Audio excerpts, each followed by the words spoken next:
Winston City Council, April 20th, 2026, 7 o'clock. What was the holdup? Oh, that big. Yeah. That is great. 2 hands. My daughter's starting on first. I can't wait to She's see. ninth grade. She's doing very well. Very proud of her. I Got good ordered a technique out flag there. that says Hugs the base real nice. that I'm going to start putting out there on the day with Coffee with. So hopefully when people drive by, it will remind them, oh yeah, pull in. It just depends on years. Yeah, and it's I'm in only the at newsletter. 25, so I hear about it. Yeah, last month we had Espressos did our coffee and cookies. I saw that. Thank you everybody for coming. Will you please stand and say pledge of allegiance?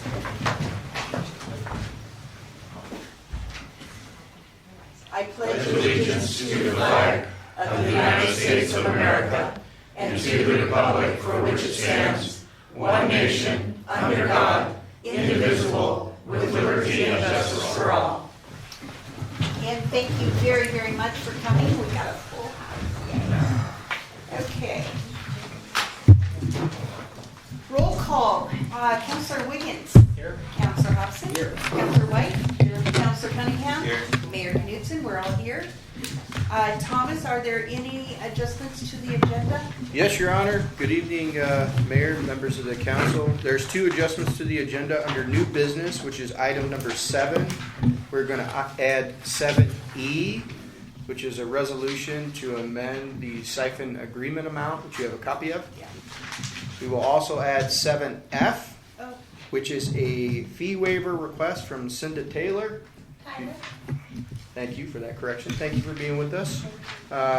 She is with the Care of Community Network of Douglas, and it is a rental fee for the community center. okay. Perfect. All right. And then we move forward.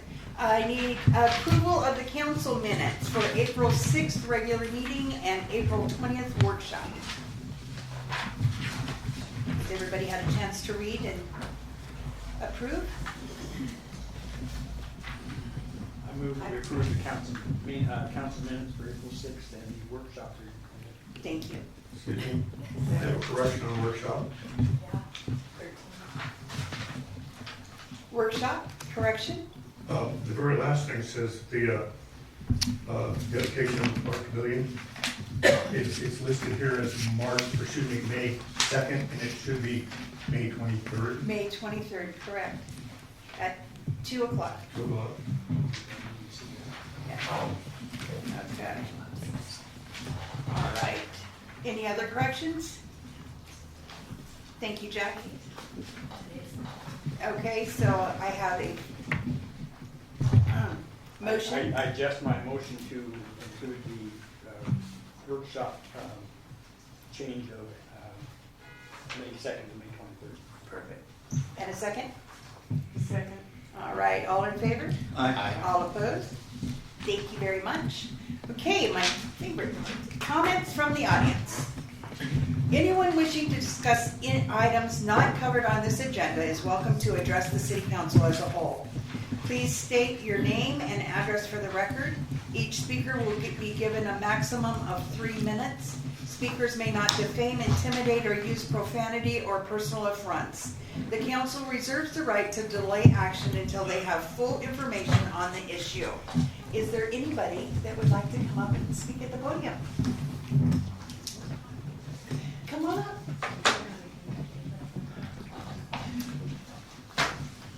Hi, good evening, Hi. everybody. Well, I got a good night, full house, right? Yes. Your Well, name and first of all, address? my name is Kathy Wallmeyer. I live in Reedsport, Oregon, and I'm running for the Douglas County Commissioner 3 position. And I've been trying to go to different city council meetings and introduce myself, and I'll let you know that we're going to be having, I will be present at the Women's Forum Tuesday night, tomorrow night at the fairgrounds, and then also at the Republican Women's Forum Thursday night. I believe it's in Reesport at the annex to the church there. Mm-hmm. I don't mean Reesport, I mean Roseburg. Roseburg, Reesport. They're close. Interchange. You have a beautiful community. We have brought our children and grandchildren to the wildlife center here, and the last time I thought it was going to be really interesting for the two kids, the grandkids, but all they wanted to do was they missed the giraffes and everything, But anyway, the reason I wanted to come was just to tell you that I am a candidate. It is a nonpartisan position. Yes, it is. And I have previous experience in a position like yours. I was Reesport City Council for 4 years, elected in 2010, served from 2011 to 15. Since my 22 years in Reesport, I've been volunteering in the community. I started a nonprofit group, which brought Main Street America to downtown. Right on. And also, if you've been through from the highway through town, on your way to Dunes in the summer, you're going to see these huge hanging flower baskets. I don't know if any of you have seen those. We do. Myself, my husband, and our nonprofit group have been raising funds for those for 19 years. That was a project that we brought into the community. I'm very civic-minded, and I've met one of your residents here first off the bat. Right on. And I'd just like to say that I am going to have a meet and greet this coming Saturday in Reedsport at the new Kismet's Landing. It's a really nice restaurant they just brought in. And so any questions you might have of me or any concerns, please see if you can get there. Some people have told me we're not coming because there's a big ball game they need to go to. And I'm thinking, dang, why didn't I know that? So I don't know everything, but I'm willing to learn, and I'm willing to represent you and the things that you want for a better living for you in this county. And I believe I can help do that. And hopefully, if you get a chance to get out and meet the candidates, you'll be able to make a fair comparison and what they think they can do for you. And I hope that at some point you'll decide that I can help with that. So that's all I have to say. Thank you. And thank you. Congratulations. Thank and you. thank you for running. Thank you. Right on. Oh, yep. 2 seconds. Almost. 1, 2, There 3. you go. Right on. Okay. It works. Thank you. Anybody else like to come up? All right. Seeing none, we will move on. Reports, boards, commissions, committees, and schools. Economic development. Mr. Cunningham, please. Excuse me. The big one, what is it? You're My on. time's It's up. over. Thank you very much, Dave. The most interesting one was Cindy Beach gave a chamber report. They're looking at ideas for how to get more involved in the community and starting to get their ducks in a row. They held their first official luncheon at the Winston VFW and will be meeting twice a month at City Hall.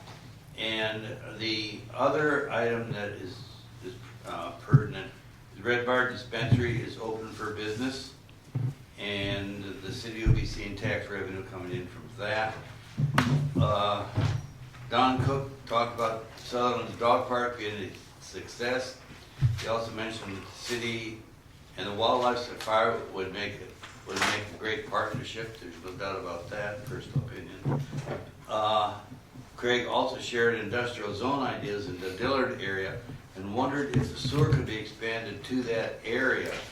He also talked about identifying Winston's natural resources and asked the question, what does Winston want to be in 5 years? He suggested Winston is open for business and Winston's future growth would be a good topic for the monthly newsletter. And those are the highlights of the meeting. Thank you. And who is this person? Don Cook, and then Craig, and it is Craig Wilson, talked about identifying Winston's natural resources and what Winston wants to be in 5 years, Okay. which I thought was a good suggestion. Yes. We'll have to give him a call. All right. Thank you very much, Mr. Cunningham. Park Board, Dory White, please. Okay, hello everybody. There was about 3 things that are really important, maybe 4. First, we had Ellen Porter from Riverbend Live, and she requests that,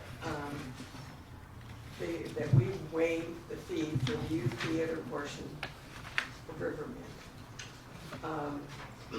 Riverbend Live, in case you don't know the live. And they recommend waiving the fees for the 2026 Riverbend Live Youth Theater. And Clay, who is here tonight, seconded the motion, it was carried. From them, and then of course they bring it to the city council to do the final okay or not. She also requested a storage area for the rugs, so they can keep them nice.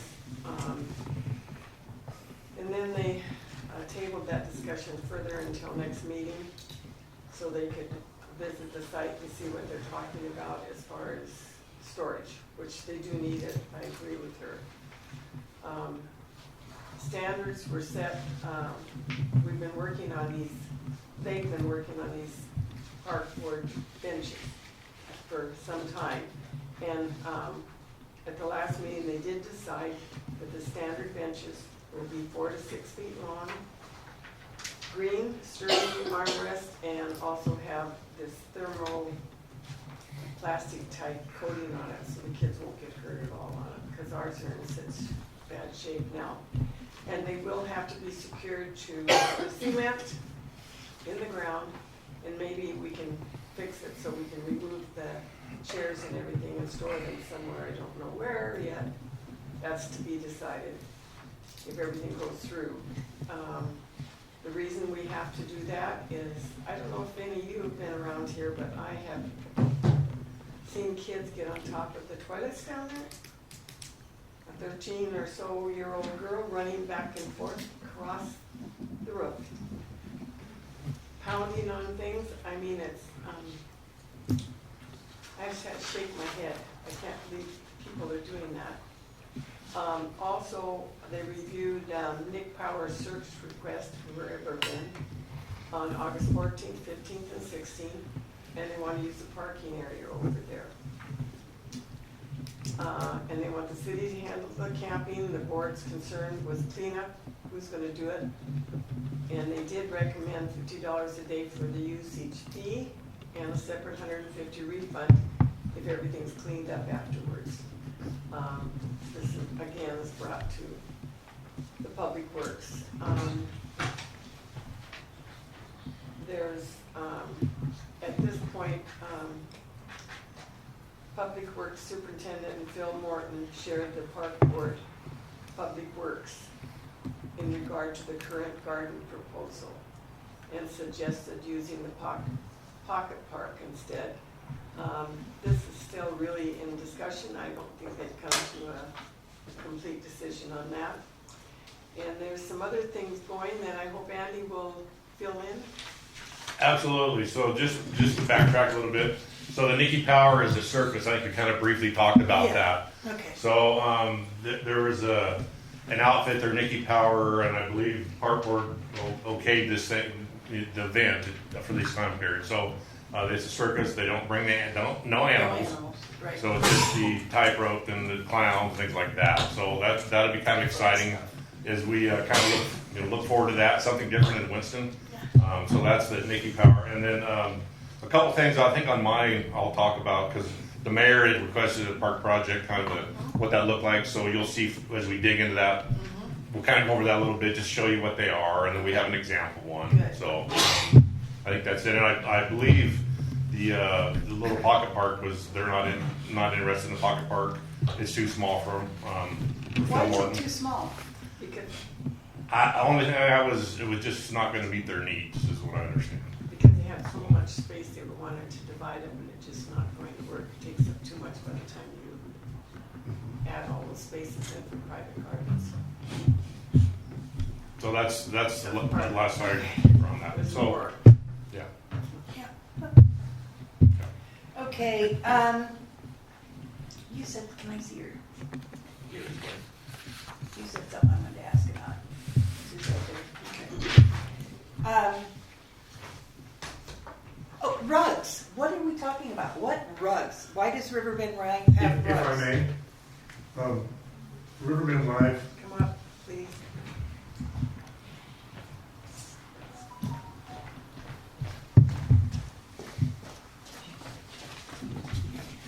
Jack Holland, current chair of the City Park Board. If I may, Riverbend Live is purchasing some new carpet that they lay down on the stage during the run of the show. They would like to be able to cut that in the least amount of places so that it's not a bunch of little pieces of carpet taped together. So they would like to make it, the pieces as large as they could. I believe what they're looking for is something 12 feet long that they could be able to store with. Is this to help with the sound? It does. It helps dampen the sound. Okay. And it makes it nicer on the stage because you got people out there walking. It also eliminates static. So when you touch microphones, Yeah. you don't get shocked. Things like that. The park board voted to table that so that they could speak with Public Works and see what restrictions there might have been, because at one point there were things stored in what is referred to as the green room, where you very first enter the back of the stage. Right. And they decided that that area was not suitable for storage. We also wanted to see where would be an available spot. They had suggested possibly down hallways. We were concerned with exits, how getting in and out. We wanted to look at things and see where things were available before a decision was made. So it was voted to table that for further investigation. Well, I know at one point there was talk of putting like a storage shed out there and making it for your storage. Mayor, if I may, Please. that was going to be my question. Was there any discussion on what kind of structure or how big and maybe the location where they? They had suggested first off in the green room area or down a hallway. That's I- tripping hazard. Pardon? That's a tripping hazard. I agree. Depending upon where they're talking. I mean, there are areas down the hallways by the dressing rooms that might accommodate a 12-foot roll of something on the wall away from the stage doors. But again, until it's looked at, it was tabled. Okay. I also thought that possibly they have an area right now that they utilize for storage. I don't know if things could go around the corners to get things into that storage area up against the wall, inside the storage area without scraping against the mural wall. It's just things that. Yeah, it was one of those things that, it would be so beneficial to everybody involved. You have your own storage shed, put it right there behind the pavilion, and it's not a lot of back and forth and moving around and being able to put whatever you want in it. Jack, are they angling for the city to pay for that storage room or themselves? Well, they currently already have storage behind the stage. Right, but I'm talking about what they're talking about for, let's say, a shed, I don't believe there was any other incurred cost. not to the city. No, the storage shed was not brought up in the discussion. They were looking for storage in the back of the stage area, just because of the proximity of wrangling these things in and out of the stage. Once it's out for the season, it's out for the season. Right. So it's the storage after the season that's. 12-foot long rug would be fairly hefty too, wouldn't it? Yeah. Pretty heavy. I don't know. I would suppose it depends a lot on the carpet that they're putting out. It's 12 feet wide. I don't know the specific of the length of the rug. Well, are they gonna do the whole floor of the stage? Well, it's not the entire floor of the stage. There's Just just a section. the square in the front. Yeah, the square in the middle of the stage, basically. Should the fire department maybe be involved to make that determination because it could involve egress? As far as the storage or the carpet being installed? The carpet being stored. I don't believe they would need to be. I think our Public Works Department could probably determine whether or not egress was impeded or Forget not. about that. Okay, well, that was what my concern was, or not concern, it was Right. a It was- question. It was tabled for more investigation. More- Okay. Okay. All right, any other questions? All right, thank you, Jack. Okay, Friends of the Winston Library, Paula has not come. Oh, my goodness, all right. Okay, department reports. Wastewater, Christopher. It's in the packet. He is attending to a family matter, Your Honor. Okay. Thank you. Police, Brandon, sorry, Chief, please.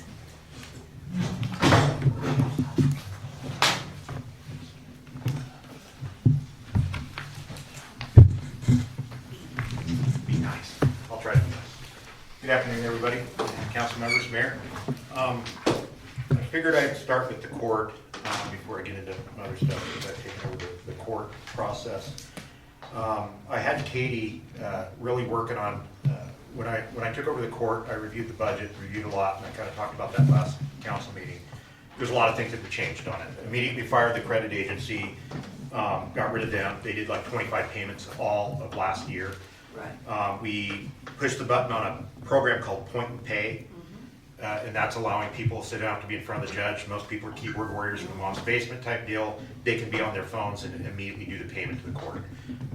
In research of that, we found, in that program, I found that there was like a 40% increase in fees being paid, because everyone's non-social, it seems like nowadays, and they'd rather do it by their phone, right? So I enacted that program, got that rolling. I just went through some of the collections. I had the meeting with the judge, with the city prosecutor. I said, we're arresting everybody, everyone goes to jail, we're done with this. The judge was all about it. He was excited because we were one of the few cities that were site releasing everybody. And I didn't know that, but we were. I changed that, and so now the public, and I'm hearing through the grapevine of the community that, hey, no one wants to go to jail, so they're paying their fines. And currently, we're up $25,000. Right on, right on. Yeah, Whatever so, works. and that's Whatever at this time last year. So we're up there. I think we're gonna push, I think the manager's trying to budget about 90 grand for the court for this year. And I believe we're gonna be over 100 grand collected this year. We have $1 million in debt over the years. Owed to the city. Owed to the city, Owed over $1 million. to the city, yeah. So this year, I think we're gonna break 100,000. Right. So, and so that's a good thing. So that's kind of the overview of the court. I want to talk a little bit about some of the stuff I'm doing now. We went to the police ball down at Cow Creek. It was people from all over the state showed up there. It's for the Oregon Fallen Badge Foundation. They raised a lot of money. You guys It was dressed up really, yeah, nice. yeah. It's a tux, and Yeah. the ladies get in their dresses and stuff, and yeah, and then you got to be good and all that stuff. Okay, so anyways, it was a really well attended event. We represented really well. I think we beat everyone in the yelling screaming match that we had with all the tables there. Winston was top notch. I did have the chief of Sutherland at my table, so I invited him there. So he was there at that. But overall, it was a really well attended event and a lot of fun. So. Yeah, you guys dressed up really nice. Yeah, Really nice. so, and my staff wants to thank, because the council helped support that, so, out of my budget. The evidence room, so, we're actively moving, not evidence yet, but we got in shelves. We went to Costco and bought those Costco shelves in the garage, and then we got the yellow lidded totes. Yeah. And so the back of the evidence room now, we're pretty much completed on that as far as getting it all structured ready. We got the refrigerators up at Eugene, got those installed. So we're really getting to the fine tunes of now being able to bring evidence from our locations and getting it into the one spot. So I'm really excited about that. I don't know when we're gonna do it. My plan is to do it when it's good weather and it's not raining out. Next month? I'm probably gonna try to steal one of Andy's front end loaders, and we're gonna load a lot of the stuff over Public Works and maybe escort it over to my station, if that will support the weight in the parking lot, I don't know, and to get it into our storage unit, and then we'll empty up that storage container for him to do whatever he wants with it. So, I'm excited about that. There you That's go. exciting. I mean, that's been over a year-long project, and I just want to thank the support on What about that here? for sure. All that will be gone. So that'll open up a lot of storage at A City lot more Hall. storage. It'll open up storage it gets us in compliance, like what I'm trying to do with the accreditation. So when we get our agency accredited, it's a 10 for starters. It's gonna reduce they say up to 6% on our insurance. So it's a long process. The lieutenant's been working on it nonstop. Every time he's trying to go on a different task, I'm like, get back in your office, work on the accreditation before he retires, right? So get it done. And we're really ahead of the game. We've got 24 more objectives to do. Normally that takes an agency about a year to complete. We're doing it in about 7 months. So I'm pushing, and I want it done. And then when we get our inspection, I want to be able to get our accreditation when Troy gets his up in Sutherland. So Gary at Roseburg gets his this year at the conference in Pendleton. So all the chiefs, at least in the Valley area, I don't know if the chief in Reedsport's going to go. I haven't met this guy yet, but normally all the chiefs get together and they go up to the chiefs conferences. So at least all the ones in the Valley, the first time in, I don't know, 14 or 15 years that I've been in the management, the first time that we're all going, at least in the Valley area. So Good. some good camaraderie time, Yeah. I think, and that'll be important. Let's see here. Okay, so let's talk about the fun stuff. A couple things that we've been working on, and I've been working on for a while, is the department, every year we do a goal setting. And part of the buy-in for the officers is the goals are set by the officers, the management team is the one that gets it done. So they have buy-in in the organization, they have some input in what's happening in the department. And that's been going on for the 8 years that I've been the chief. And during that time, we've been very successful in completing most of all of our goals. We've had one hanging over our head. And the one that's been going on for, this will be our 3rd year, is to get us a detective. And so this year, we're doing a detective. And part of what we're doing, and it's kind of really cool, I got approached by the Dent Commander, first agency in the county to get approached by them. And they said, hey, we got money. The county deputies, they can't get deputies to fill the spots because they're shorthanded. We have money to fund a position for you if you want it. So I'm like, yeah, I want it. So I talked to the manager. We actually went and met with the Dent Commander. We talked. So Chief, can you tell everyone what DENT is? Oh, it's a drug interagency narcotics team. Most everyone here probably knows what it is. So it's let's just say it's a huge feather in the Winston Police Department's cap in a couple different areas. And I'm going to kind of backtrack a little bit and let the public understand why we need a detective. Currently, we are running on 7 rapes right now, 2 Carly Laws cases, all came in within the last month. And my duty officers I want them out on the street doing patrol, right? They're not able to do that. And the officers, and honestly, the cars that you're seeing traveling, the 2 that you see traveling around town are my school cops. They're out there going to school. So I'm getting that visual deterrent effect, kind of, that, hey, there's cops out here, but in reality, I know the truth, and it's not the case. Well, thank you for telling everybody. Well, I mean, it is what it is, you know. But part of this detective is going to relieve some of that. And so, you know, the school officers will do traffic stops. You know, they go out they're out in Looking Glass. We support that school out there, and we support their, you know, all their ideology, helping with the crosswalks and dealing with traffic enforcement in the school zone. We do all that.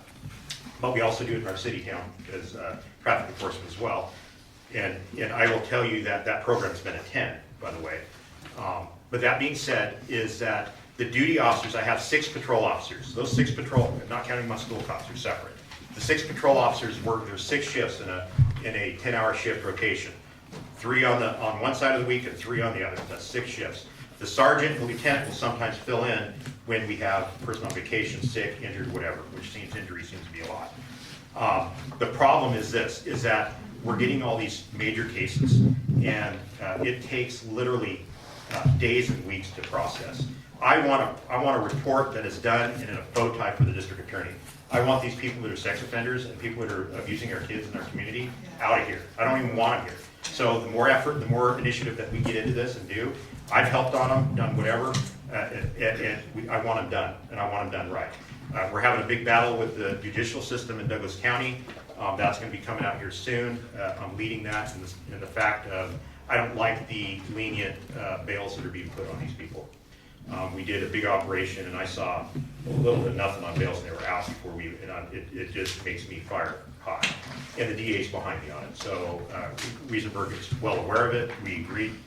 And I'm like, hey, let's roll. I'm like, the judges, some of them, and I think there's a lot of good ones that we have. There's a couple, they need to be accountable. they need to be told. And so honestly, they're voted in and they need to be looked at. I would, If we're gonna do all the work and the labor and put the bow tie on it for the DA's office, the least we can do is get them in jail a little longer, right? Hold some accountability for Pete's sakes.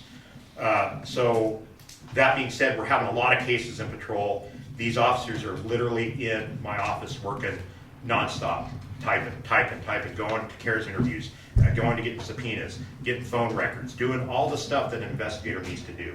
And we need to have someone to relieve that.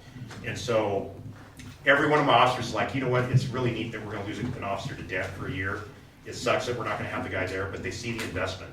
The investment is that when we get that officer back, the narcotics section of what he's gonna learn, the intel, the connections are way up here. It's gonna bring the department way up.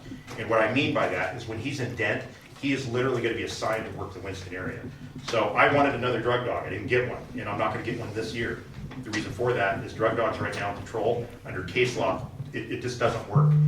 It's a problem, it's not, I'm not as savvy as I want to be on the case law on it, but I talked to some of the people that have drug dogs in Dent. Right now is the only agency that has one in the Dent unit in the Valley area, and it's just, you can't get the probable cause to get in the cars anymore. Everything we're doing, we have to write a warrant for anyways. So why have a dog? You know, we can run the dog, so what? Still got to write the warrant. So it doesn't. the dog can't come up and say probable cause? No. There's a big study on how many times it ends up being a false positive. Well, and that really wasn't the connection point to it under the case law. I mean, it was literally legalizing the heavy drugs, and now the pendulum is starting to swing back the other way, right? And so as it swings back the other way, we got misdemeanor stuff. Well, there's a lot of time investment involved in a case for misdemeanor crimes, and we'll do it, but it's difficult, and case law really prohibits us from doing that. So the caveat to that is, since I can't get a drug dog, I'll get an officer in Dent, and then he'll have his butt down here working the Winston area. That being said, when we have a case, what that means and what the narcotics team does is the Dent team is basically broken up into Oregon State Police, Roseburg City, and Douglas County Sheriff's Office. They designate their main areas of focus in the areas of the agencies that participate. It's not that they won't go to us, Myrtle Creek, Reedsport, wherever they do, but they focus mainly on the areas that the officers participate. That being said, I'll have an officer in there, he'll be there for a whole year, and anything he works, he's gonna work in this area. Obviously, he'll go wherever they need to go, but when he gets a case, guess what? I get the whole Dent unit down here. To be able to work it. And it's top notch. It's absolutely top notch. So I have a gut feeling what we're gonna see is something very, very positive that maybe we're gonna wanna keep, maybe, if they can fund it. So it doesn't alleviate the point of needing a detective here. And so that's where we're working some angles, trying to get a really good quality guy to come back and work for us. And it's just a 10. So I'm really excited about that. We're on the move on that. If the manager wants to fill in on anything I missed. Sure. Thank you, Mayor. If I may, I appreciate that, Chief. One of the main concerns from the administrative staff is the balancing and the sustainability of the department long term. So what's the department going to look like, in 5 years in terms of those sustainability efforts? And one of the things that we've gleaned from this is when you don't have someone designated to do investigative work, the entire department does it. You train all of them to do it. And if there's a homicide, if there's a rape, if there's something nefarious, and it's happening all the time out there, everybody gets subpoenaed and sent to court instead of that individual.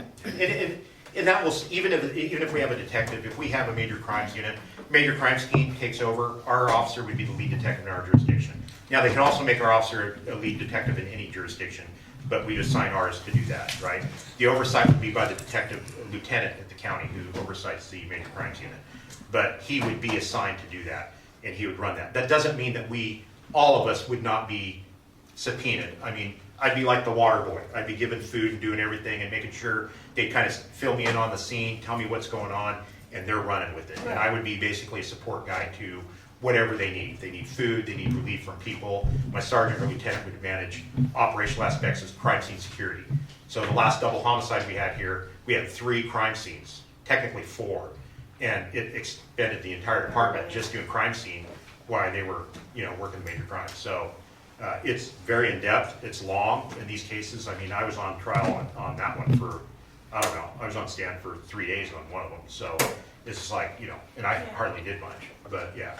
But we're looking real hard at the option, Mayor and Council, Chief, thank you. And I want to say that morally, we know the right decision to make because the child predator activity in the area is staggering. And that is just a reality that we have to deal with, and that comes with good, robust operations. It takes a designated person that's willing to work those cases. It takes, when they come in, our patrol officers can then pivot and transition that work to the assigned detective to take on that work and have a revolving caseload in that regard. However, we're looking at it to figure out if it'll work. We all know that the budget doesn't stand on principle. We've got to figure out if the numbers work.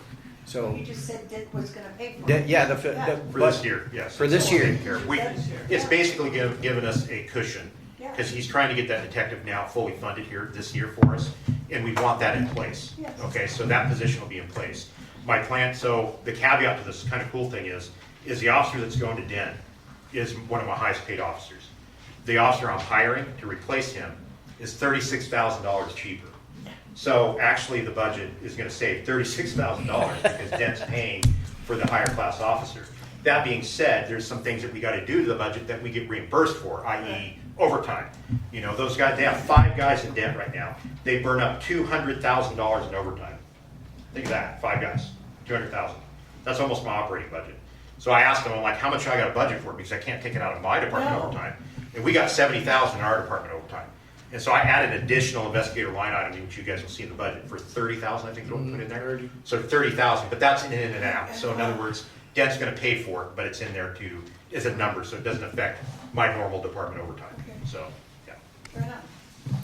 I think that's all I have. You guys, I got one thing here Yes, sir. for you. And it's Oh. it's a compliment, by the way, so. it's a compliment, I will take it, Okay. all right? When you had Nike, retire. It's Nike, don't call him Nike, he'll come bite you. Nike. Nike, yeah. Nice. And it was on Facebook. Mhm. And the feedback on the Facebook was Yeah, tremendous. he was a great dog. Okay, but the point of it was, it put a lot of good light on the police department. So when you got something like that, or something that is really interesting to the public, that's positive, put it out there because. Well, it's that funny you is- say that, it's the one item I forgot to talk about. You read my mind, Counselor. So, I know. I actually today, That was yeah, a short story. yeah, so today, since our dog's been retired, the canine car we have is a fairly expensive car, and I parked it until I get another canine. I put the letter out today, seeing if there's anyone that was interested in being a canine. I said, if I put the initiative into it to get it done, I want the buy-off from the family and the officer's family, to make sure, because it's a family pet, right? So I already have officers interested. I put it out today. It's going to close on the 21st of May, and I already have some people picked out. So I will have another canine. It's going to be a patrol dog, so it'll be another patrol dog. I don't know if I'm going to be doing any fundraising events. The last one we did for our drug dog, we raised 61 grand. Yeah. So, that was that was a lot of money in our community. Think of that. So, or close, it was like, I think it was total of 61,000 or something like that. Yeah. I don't know if our event, I think it was like maybe 40-some thousand or something like that, but it was huge That's a lot money. of money. Yeah, That's we, a in lot our of account for Winston, it was Yeah. like 61 grand. Yeah. It was incredible. And we had a lot of people do donations. So, the support for the canines was incredible. Is it? I think for the drug dog, the same thing. I honestly, for the patrol dog, it's gonna be a win. And I like the community connection, for sure. Getting it out there. I just wanted the drug dog back because we have a drug problem, but not gonna You'll work. get it. So we threw an officer into drug problems anyways, there to the den, so. Did we get a tour through your evidence room before You you? do. It's in there? No, we'll do it with the evidence in there so you can see what we got. Oh, good. We can look at. We're all the with evidence. you. We won't lock you in there, I promise. Yeah. I would like to turn it into a partial jail cell. I'd love to have a jail back. I love it I here, so. would think that would be wonderful. I'd love to hear. We'd really lock people up then, so. Yeah. We used to. I did. Oh, I know. I actually locked them up here back in the Yeah. 90s, so. Yeah. We do get a tour through it before you. Yeah, yes. Actually, I want to get it kind of filled up and let you guys see what we got and the reasons we got what we got, so you have an understanding. Yeah. For sure, 100%. Send you through. Good. So, all right, any questions? Good? No, sir. Thank you. Yep, you're Thank welcome. you very much. Yep. Okay, back over Thanks, this Chief. one. Oh, yes. Public Works, Andy Howell. All right, well, good evening, folks, mayor, council. Just a couple things following up from the chief, and I wanted to give a shout out to PD just for just a quick, just a thank you, I guess, publicly. It was, you know, we have a remote main line, we have them all over. We have one off of Kegler and Sunnyside. Sunnyside's paved, we have the houses that are built, they put a main line in behind the houses, so we have no access. So we reached out to PD. Patrick came over with his drone today, flew that for us. We figured about 3 hours of, because you got to go to each house. You wouldn't have an easement there, so you got to go to each house. And are they home? And can we get back to your backyard? And they're like, go away, you're bothering us. You know how that goes. But anyway, just a shout out there. So thanks. Also, just a quick update on the ODOT. I know we have some few areas that are around. Baker's got a lot of attention as one of the areas that we reach out. We'll reach out again tomorrow, and they just kind of leapfrog around. I don't really know why, but this has been going on for quite some time. But we'll see if we can get clarification on that. There's a big old pothole on Baker, another one in Jordan. Yeah, so we're aware of it. I believe they're aware of it. They're kind of doing their scheduling. It doesn't make the folks that drive on it any happier. So They paved, I'm not sure why they're doing it the way they're doing it, but it's none of my business. They paved in front of the 99, hello, from here to here, and stopped at Baker. It's like, excuse me, it's right there. right. So got it. So, and then just a quick update for council is we had a pre-construction meeting on the siphon. We do not have a start date yet. Why? We don't have a start date yet, but we did meet with the DEQ, we met the engineer, we met with the contractor, we met with the sub. We went through the requirements as one of our stipulations for these monies that we're doing for the siphon. So we have to meet all these guidelines and stipulations. Very clear, this is kind of a unique way of doing this one because we don't have the kind of monies to do it. So they're going to be, submitting invoices. They have to get checked by our engineer. They come back to us. We process them, send them out. So there's a time thing there. But when you're a contractor, you got that kind of money's hanging out. So we talked about that, just the kind of general sense of the time frame we're looking at for check reimbursements, things like that. We had that meeting. The contract has not been signed yet. They're reviewing the contract, which is normal. It's a normal thing. It's just a kind of a lengthy process. And the reality is we've been about five and a half years in this process, which is, believe it or not, a relatively short time span for this project. They confirmed that today. There's communities out there that have been looking at projects for 5, 10, 15 years. They were pretty impressed with the city of Winston's where we're at within this time frame. Because this is really large. A lot of moving parts of that one. So When do we get to look at a start date? we're hoping by a couple weeks, maybe sooner. Depends once they get the contract signed. Once they get it signed over, the city manager will do his part. Contractor does his part, and then we can roll. So then we'll have a start date. So that being said, just kind of quickly going to roll. I'm not going to spend a whole lot of time with this one. But I know the mayor had asked on the workshop about seeing a project, what that looked like. Yes. So that we attached a blank project worksheet in there. Yes. There's a blank one. So this is typically the procedure, the blank one, and then we have a page with the requirements on there. There's a blank one, just as what they get a look at. Right. We also attached one that has been completed back in 2018. This is the pickleball up there at the community park.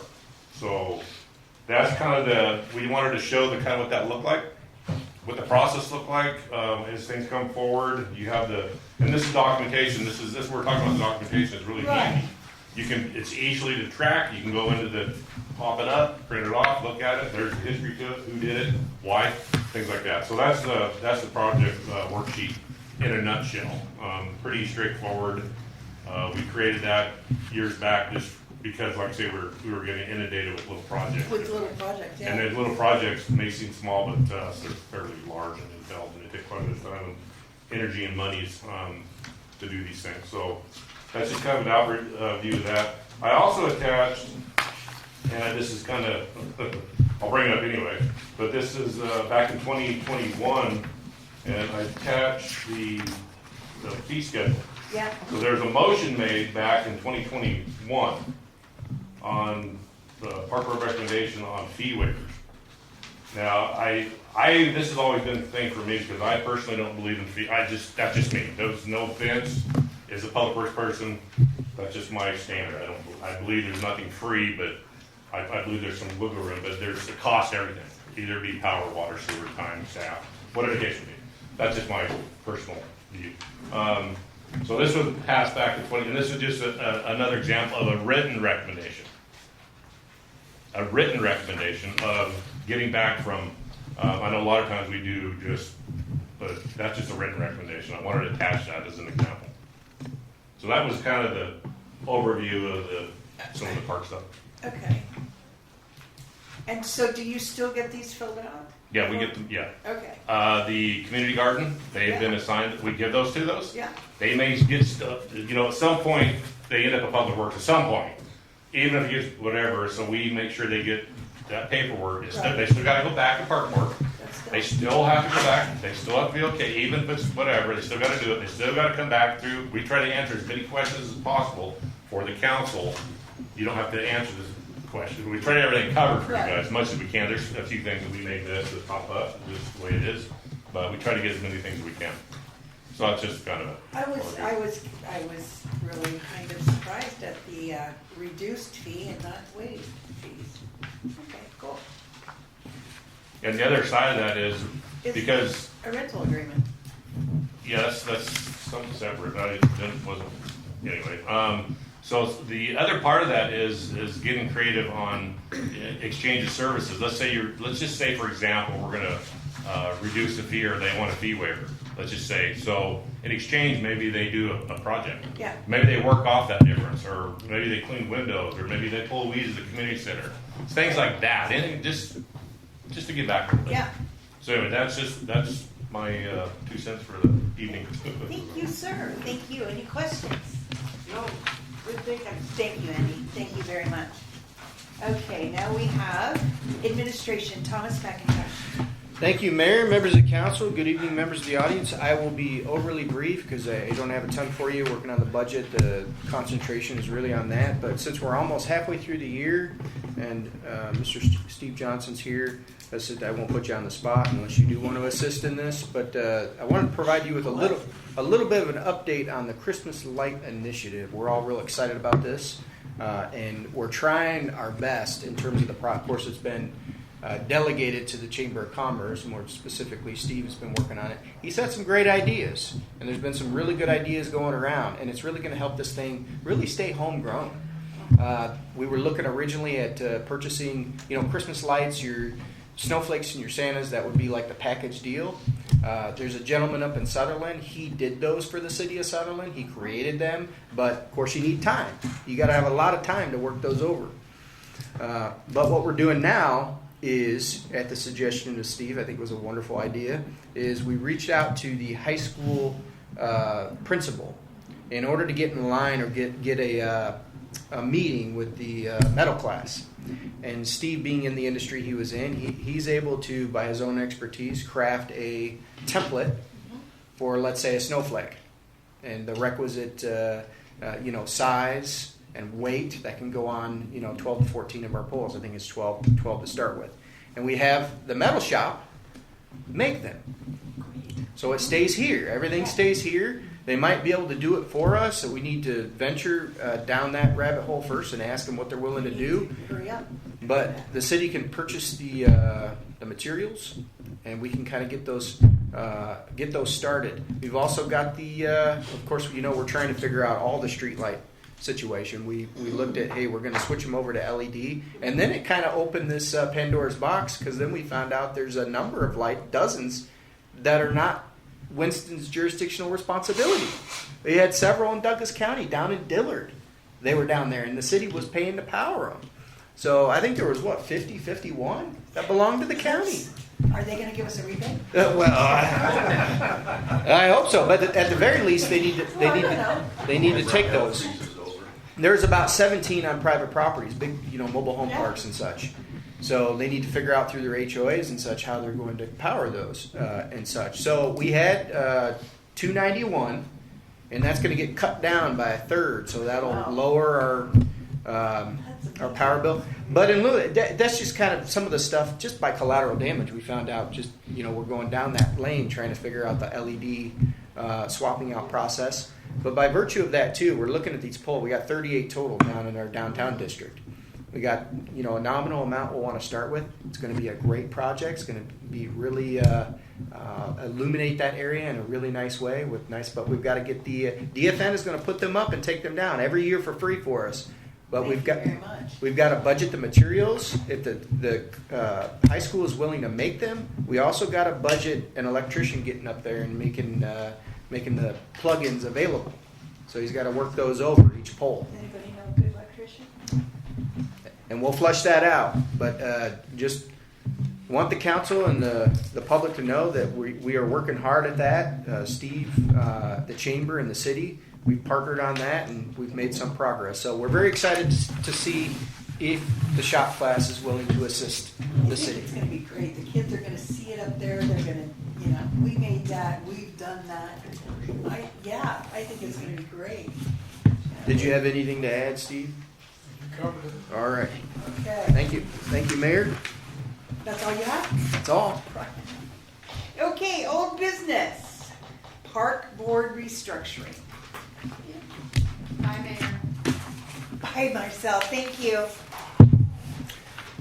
Thank you, Mayor, members of council. Good evening again, members of the audience. Of course, this is to revisit the discussion you had at your workshop regarding our park deficiencies and our existing park platform. Of course, we went through a presentation to where we showed you some of the deficiencies just in Riverbend Park. We have them hanging out there in Community Park as well. But I hope the council received the follow-up email. So there was two that I sent to you. The first one was the job description we did in August of 2024 for the park board job duties and responsibilities. And Cindy assisted under the stewardship of my predecessor, Mark Bauer, to do those job descriptions for Economic Development Committee, also for Traffic and Public Safety, and of course for the Park Board.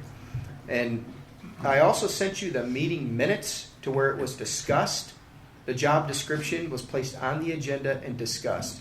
So that was the effort to just try to manage the expectations of the existing responsibilities. We also, of course, followed up with the city attorney, and this doesn't necessarily have to be privileged. We would want anybody to know. And I forwarded that answer to you. Now, of course, it's just kind of right along the lines of what we were thinking. The park board it's not a full prohibition, right? But there are restrictions because you are a governing body. For example, if a park board member, one member, decided to go out and do a fundraising activity, and they were to bring it to the park board, they would then have to recuse themselves because you can't be the applicant and then the person deciding on it, right? So that's the whole point of a governing body. It would be no different if Your Honor and this body went out and decided to operate in fundraising capacities. Now, the ORS that's listed in that email has to do with public meeting laws. You got a governing body that meets together, then you've triggered a quorum, you've triggered a public meeting, minutes, noticing, all of those things. So there are restrictions. There's not a full prohibition, but there are restrictions. So to revisit, essentially staff's recommendation, we want to create a situation to where we can assist the park board and being productive and being effective and moving some of these things forward, focusing on some of the old really bad stuff and also creating a platform for maybe some new stuff that folks want to do because there's some great new ideas out there. I had a couple folks in my office earlier who continue to spin their wheels on wanting to do new and exciting things. So there were several platforms that were looked at. One of the things that's in the email from the city attorney is there's a program that's been very successful in cities, and that is if you have a platform such as 2 staff ex officio members holding the weight of a vote but not being able to officially vote, you have a council member, you have 2 or 3 volunteer community members on a board like that, you have a correlating park volunteer program that has no restrictions on fundraising. Anybody, no matter your location, your demographic, where you live, can participate in a park volunteer program. that then reports to the park board or park advisory committee. So looking at this is really just about putting us in a position to where we can push and find more progress and push our park situation along. That concludes my staff report. Happy to take any questions. So in the bottom line on this is what Jack mentioned yesterday, last month, about not being able to go out and raise money, i.e., donations or whatever. What you just mentioned then would allow that to happen. Correct. So that would satisfy a requirement that Jack put out on that, which was very logical. Yes. Okay? So what you're talking about then is a win-win situation. For everybody. There are no limitations whatsoever on a park volunteer program, and many cities have them. We currently don't. We have some other nonprofits that really are park minded, but yes, in answer to your question, yes. So do I need a motion to restructure or? It would take a consensus from your honor and the Consensus? body of the council, because it would be a full municipal code change in that respective section of the code. Okay. So it would come back before you by virtue of public hearing and noticing Okay. that change. Consensus? I just wondered, Jack, would you like to say anything about that? No. Thank you for the opportunity to. Okay. I'm for it. I am definitely for it. I have no concerns. I have concerns. Which are? I think this is more of a top-down rather than a bottom-up approach. That I think leaves out a lot of community engagement that we have now with the park board. I agree the park board needs to focus more on the things that need to be done that are, rather than new projects necessarily, but redo the things that need to be done. Right. And focus on those. But I disagree with the change in the membership. Okay. The only So, thing with the change in membership that I see, we can discuss it, is the fact that there isn't all those steps. We have the people there that are gonna make the decisions. I'm which- okay with the 2 staff members, I'm just not agreeing with the fact that we're reducing the number of community members to 3. Okay, oh, gotcha. Okay. okay. So, how many do you want it to be? Right now, there's 7 park board members, is that correct? That is correct. If there, With the way that you have the restructuring done, And you'll also, be eliminating at least 2 of the members, myself included, in Clay, and Clay. we're getting rid of a lot of expertise from the park board by making sure that everybody has to be from the city. Okay. You can't allow a non-city member. I thought there was So it would allow. That's the way that it was That written. was not written that way in the restructure that In we the saw. restructuring, it was all city. So it's a flexible approach in terms of city or not in city, because Clay Caldwell and some other individuals that do not live within the city limits, and even ex-park board members, you've got that dynamic, but it would allow 2 to 3, you can do 3 community members, and you do not have to restrict them to current incorporated limits if you don't want to do that. Okay. So still, do we want the option to be able to have the no restriction fundraising and donations available to the park board to be able to do the things that they want to do with the blessing of the public works? And the public works not being the ones doing it. Is that what we want? I'm still confused on what Alan said, about 3 volunteers, because that seems to be the crutch of your concern. Well, I think 3 is too few. What would you say would be an appropriate number? I think 4 is minimum. Okay. 4 community members, 2 staff members, and A liaison from the council. I'd go for that. I have no problem with that either. As long as we don't restrict it to necessarily community members, or to people that City volunteers who live in the city. Right. Because we're people that come into the city don't necessarily live in the city to use the parks. Yeah, I agree. You know, 4, that's what I was concerned about. You have too many, it becomes unmanageable. Exactly. And well, and how many of that 7 show up every time? Not very many. We normally are pretty good. We have been trying to hold them to attendance standards. They can only miss if they call in with a reasonable excuse. So again, how many show up besides At our last park 3? board meeting, there was a quorum of 4. Of 4. Okay. So you have 4 that show up every time? Well, I'm always there. Clay has always been there. Yeah, Onika's there. Ian? Onika is typically there, Yeah. and Rayanne, the secretary. Yeah, okay, yeah.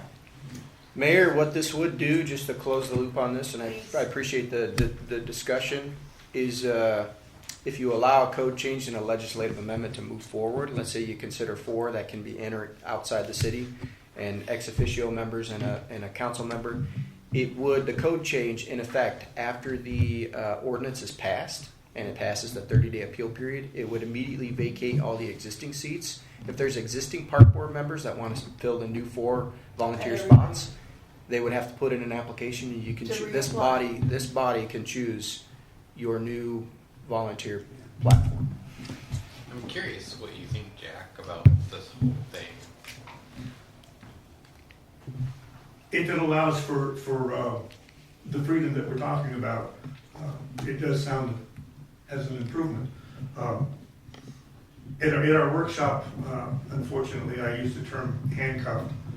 I think that might have been a little strong, but at least hands were tied. We were restricted. This would remove some of the restrictions. Well, and as we said in the workshop, that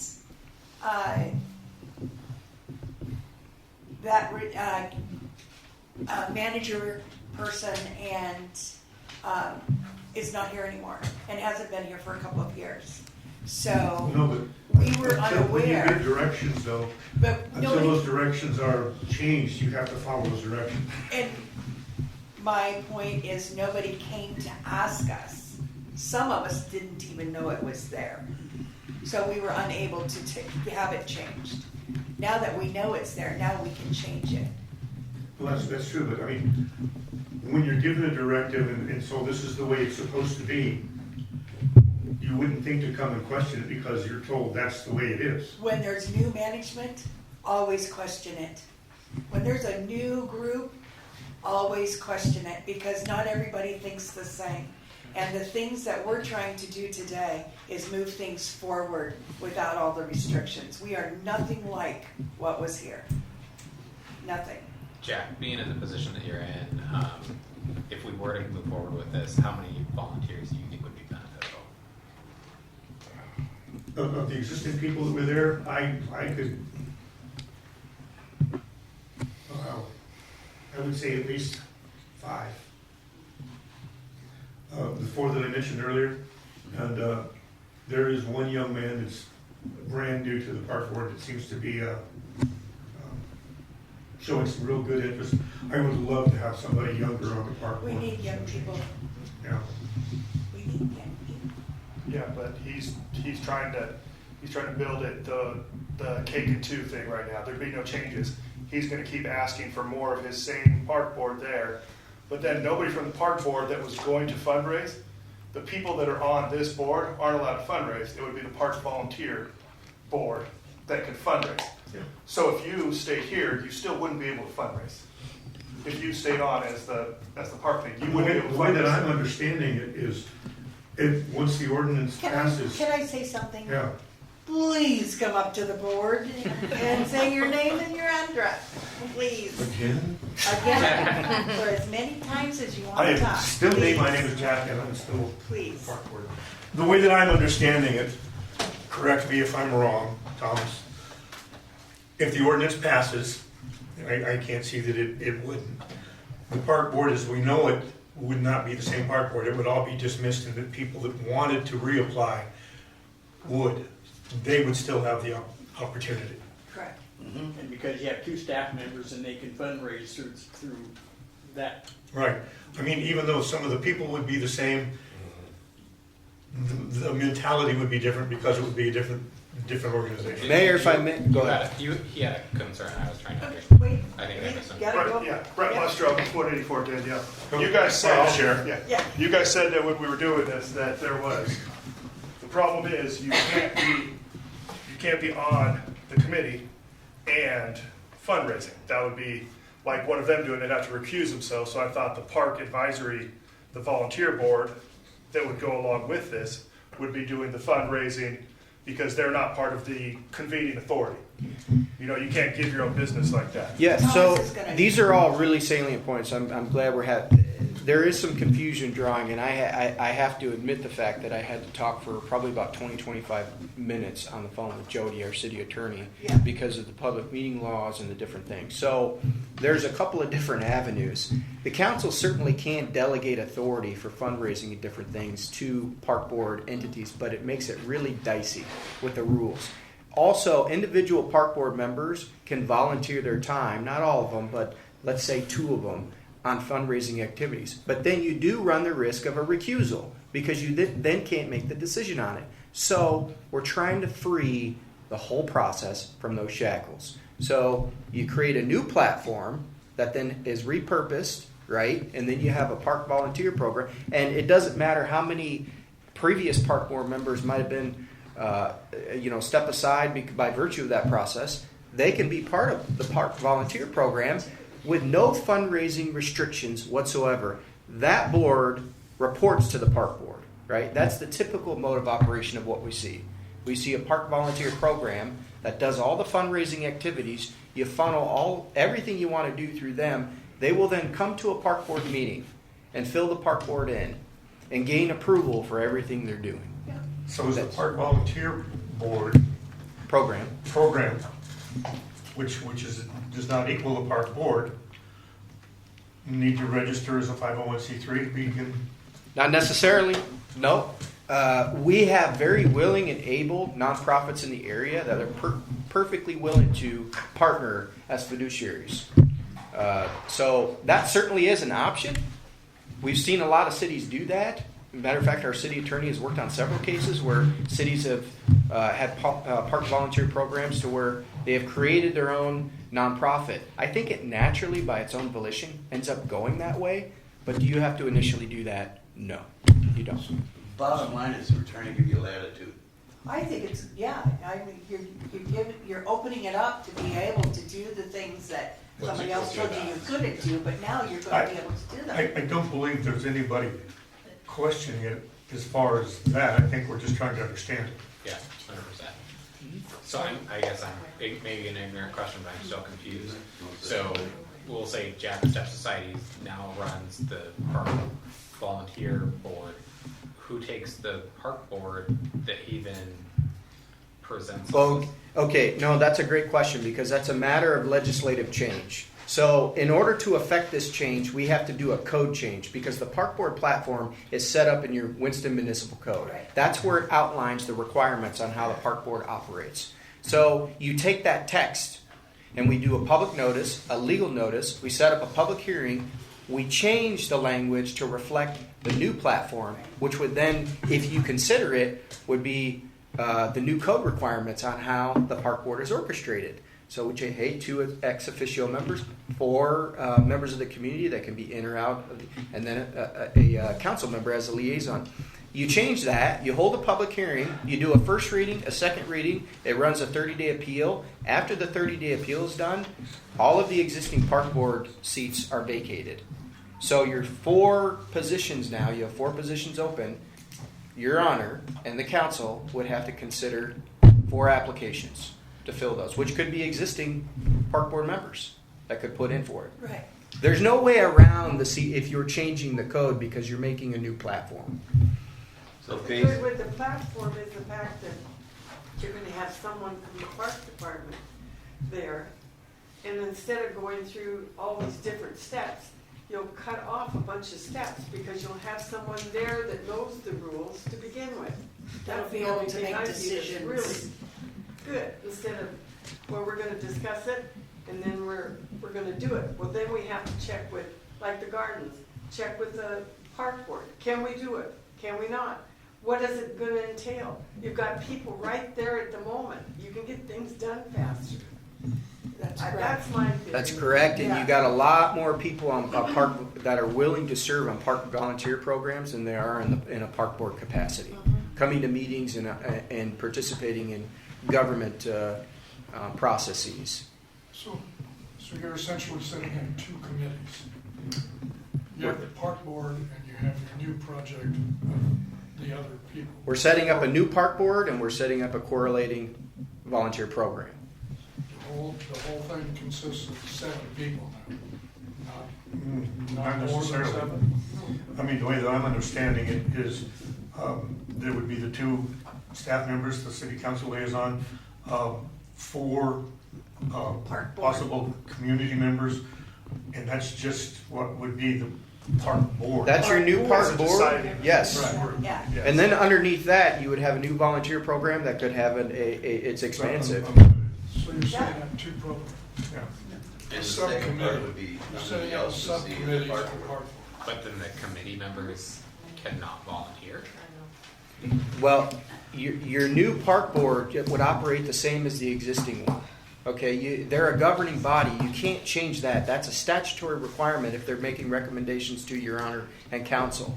What we're trying to do is create something that's new and effective in the same regard, have citizens participate, but also have a new program to where you can do fundraising. They You can can do do anything. fundraising and get donations to provide monies for the things that the parks need to do, instead of the city having to come up with all the money out of their budget.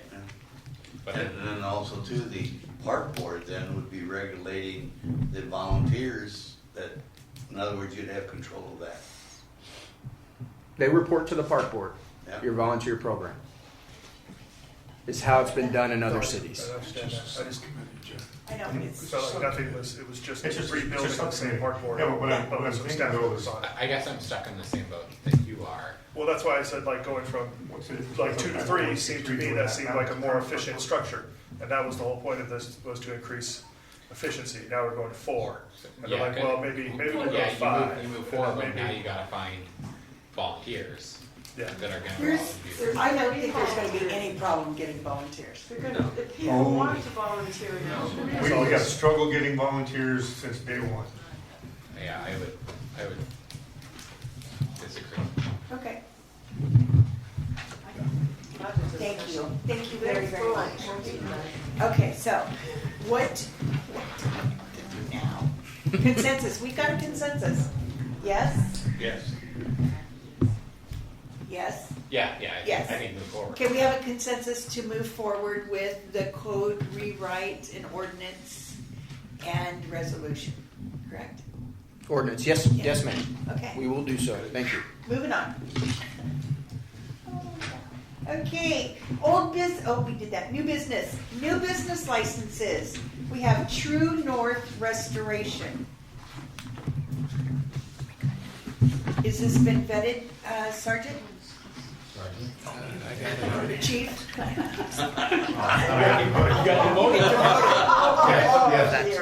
He used to be. Okay, sorry about that, Chief. It's all right.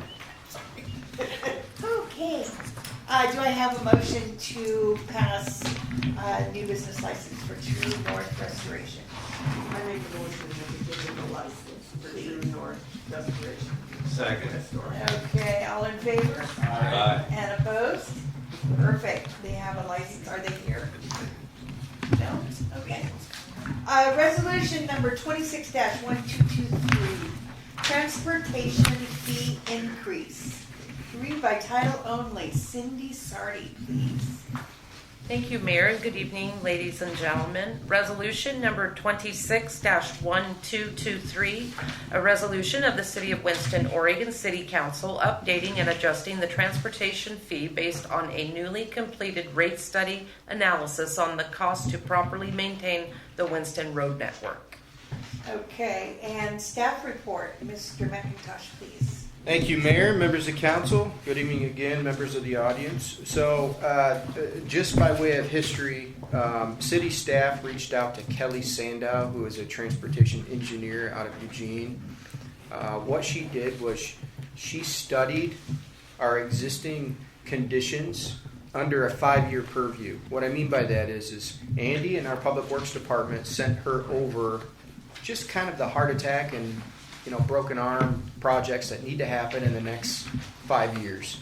She then tabulated and put values to those and then weighed that against our existing $1 per dwelling unit that we charge. And additionally, by way of reference, the ordinance that was passed that kind of started the transportation fee and created that program was passed in January of 2009. So in case you're wondering, that's 17 years since we've looked at that, or we have 5 fees in our utility bill. And yes, I apologize to the audience. This is always a gut check. It's that time of year. We have to look. We have to talk about fees because rising economical costs and a myriad of different things require us to. But the big thing, too, is at the beginning of this fiscal year, we thought we'd be in a better situation. But I sat down with our Public Works Director, and I had to look him square in the face and tell him he's only got $76,000 to do street projects every year. That is abysmal. You can't, we can ask on Safe Routes to School over there in Tumblin and Elwood what it costs to put that street in and do some drainage. It wasn't $76,000, and that's not a whole lot of linear footage in terms of a spread. So we needed an engineer to look at our rate, and we needed him or her to do a study and weigh that against the projects that need to get done. So we don't have to go in depth in this because the justification is all here. You all received it in the packet. The projects equate, and I quote, $7.28 million in total. An additional $2.39 million associated with ADA ramp improvements. So, with that, she then correlated, well, hey, what do we need to look at the current year and the years to come in terms of adjusting that $1 per EDU? The first year, she's suggesting going up to $4 and then $6 in the second. We are not recommending that. You can see by virtue of this resolution, we're at $1 now. We're suggesting a nominal increase to $3. So it's a $2 increase. With that, your Winston utility bill would go from $75, of course, to $77. Let's look at what that does. $1 gets us $69,400 per year. This is not including the gas tax. This is just raw. What does the transportation fee get us? $69,400. So you could take that, you can triple it, not counting any kind of commercial properties because commercial properties are different. They're tabulated $1 per so many trips for whatever that commercial operation is. So, for example, a restaurant is, in commercial properties, people come and go all day long. There's a set amount typical for residential properties. So we get a little more with commercial properties. So she also studied that. There's some nominal changes that are being proposed in that as well. This rate study is very comprehensive, but it's also, it's very alarming. Yeah, she did a great job, but it's very alarming. Yeah. It gives you you want the information, but it gives you a lot of information you didn't want to know, right? That's the saddest part is if that resolution had it been still going and not stopped, that $1 a year increase would have gone up for 17 years, and we would have had so much more money at $1 a year. Mm-hmm. But this is one of the main things. Now we're go ahead. Where we're at, and now we're where we're at, and having to make up for it and try to figure out how to fix roads and potholes and Mm-hmm. I drive on the same roads as everybody else, and it's irritating. This is one of the main things that we hear about, and Andy can attest a little more than myself. He's got it on pretty good authority. This is a high level of citizen complaint because we drive on them. It's just kind of in our face. And so that $69,400 will go up to, of course, 210, and what we're hoping to do in the storm, we can actually maybe get enough in the purview to do a couple street projects, would be our goal. Even a couple would be a major accomplishment. Go ahead, Councilor. How much would inflation impact the increase if we went with a record 2 to 3% increase in inflation? Well, if you're looking at the CPI, typically you do that when you have the fee in place, like what we have with the sewer. What she's recommending is that eventually we need to get up to $9. So if you're getting up to $3, then we'll have to be very pragmatic in the future on how we approach that. Inflation plays a part, but if you go by inflation, you're probably not going to hit these targets from this rate study. She puts a very robust plan in place for the city, a blueprint, so to speak, for the city to follow. And the $7 million plus, those are streets in dire condition? Those are the ones we came up with, Dave. Yeah. For example, Abraham wasn't one of them. Yeah. Daryl. Yeah, there's a list. I mean, and just follow up. That's the situation. It's like, where do you start? Filming, I mean, we have all kinds of areas that are. So it was easy to come with the numbers. I guess what the boss is saying, we could have came up with 30 million. We could have came up with 50 million. I'm just saying. So we just picked out these ones as a starting point, knowing the reality of it. You can't have everything. Being the devil's advocate on this, the $210,000 is not going to go very doggone far.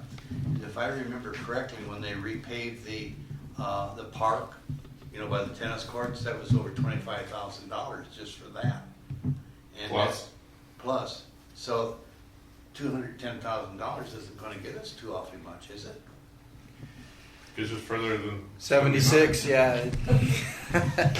Yeah, you see what I'm saying? When you Get you around the corner. Yeah, That's it. that's about it. Yeah. Well, that's. Well, one of the things is it gets us closer if we want to meet a match for a larger grant. I mean, it opens up some additional doors. Right now, we're essentially a maintenance crew. That's what we are in the streets. Because our staff personnel numbers, all people that we need, we could probably do with more, kind of eat up that gas tax amount, which is only a little more than $400,000 in a fiscal year. It's one of those things that when you put something in, it's new and it's perfect and it's beautiful, but nothing is done to it afterwards. Exactly. And then all of a sudden you go, well, crap.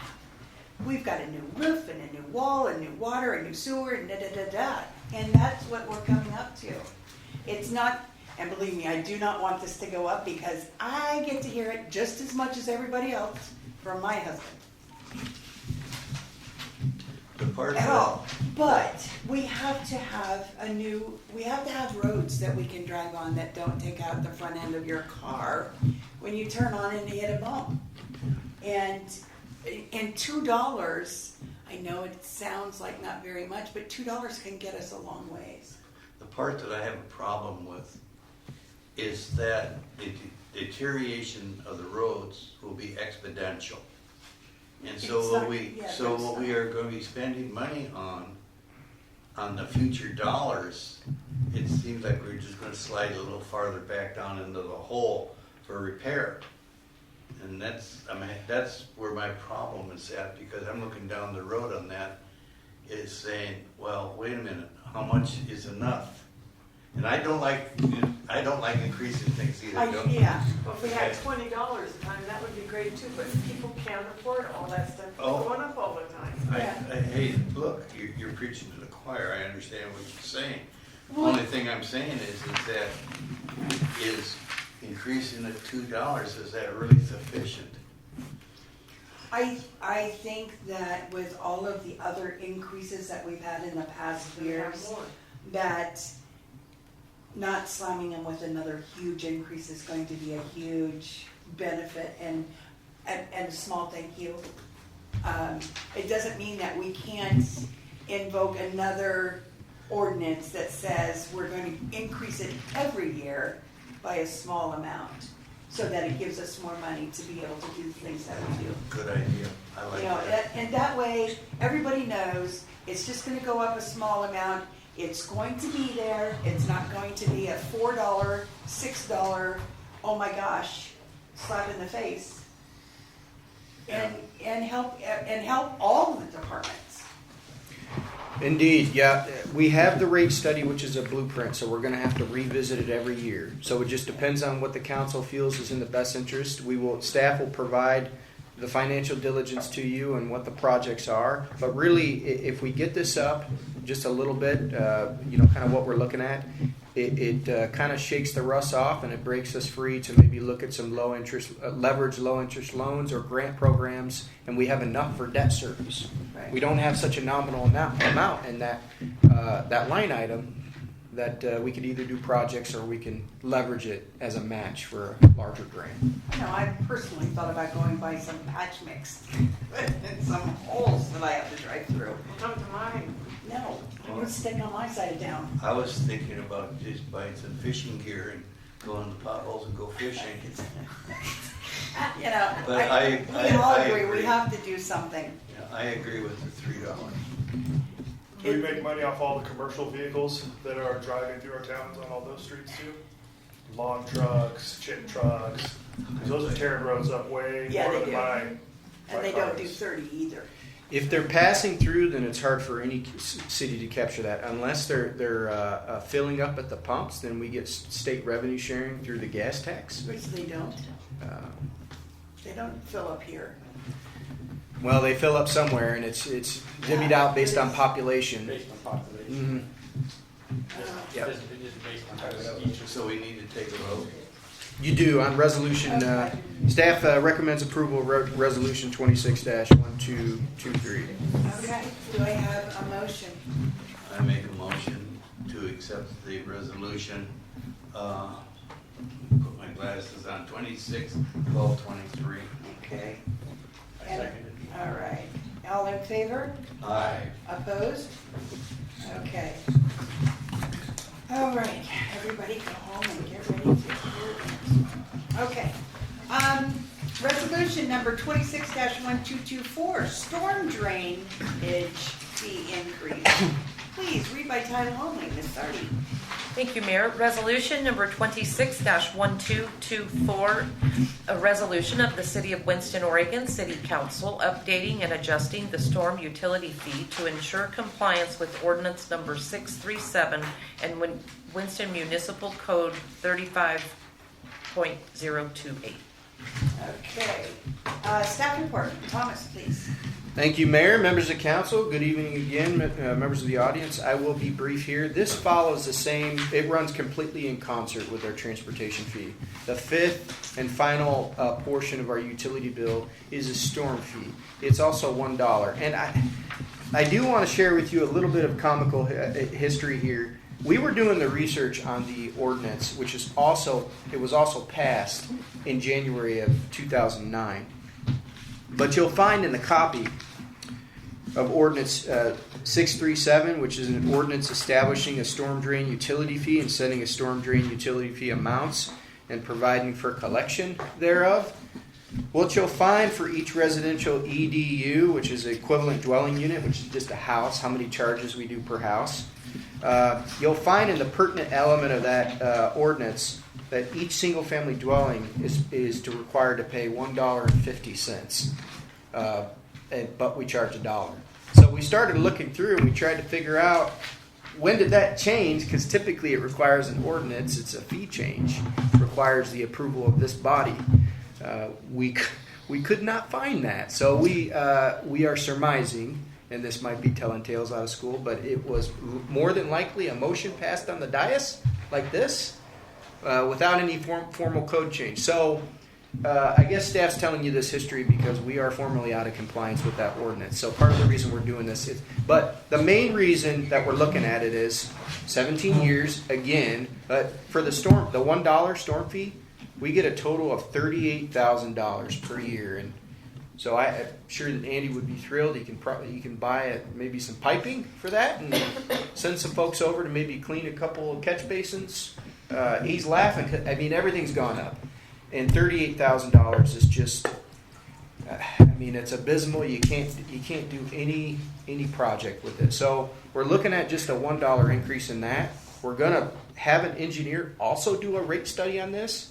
I can tell you that they're gonna probably recommend at least $1. I can tell you that with full assurance, which is why we're proposing this resolution. So the fact of the matter is our transportation fee and our storm fee goes into the same fund. It goes into what's called street drainage, right? So we're able to do streets and drainage projects. Our storm utilities, our piping that run back and discharge into the river. I think we have 4 or 5 discharge points into the South Umpqua. So there's a lot of requirements around those, but if we look at the $1 increase and the aforementioned approval from Your Honor and the council, it's $210,000 increase for the transportation, and it would be, essentially a $76,000 coded amount for this. So we're getting up into about the $300,000 range. Now we can do a street and drainage project, right? So that's what we're trying to get to. Again, we're going to study this a little more intensely. You'll notice there wasn't a comprehensive rate study done on this, but this kind of concludes our recommendation on adjustments of fees this How year. much would the bill go up altogether? The So- utility bill, It would go from 75 to 78, including this. including that. It's $3 total for the recommended Does adjustments. Addition of the campground sewer fees have any impact on that? It does. And how much of an impact would that be? I wouldn't be able to tell you the diligent. I could get that for you, but if Because would that not offset some of the increase? you have, let's say, a 55 space park. They were on a commercial rate before. They were switched to individual per space utility rate, residential utility rates. So they contribute. It would be $55 for the storm fee because it's $1 per space. Everybody gets the same rate we do. So if that is indeed the case, then did you take into account their participation in the fees?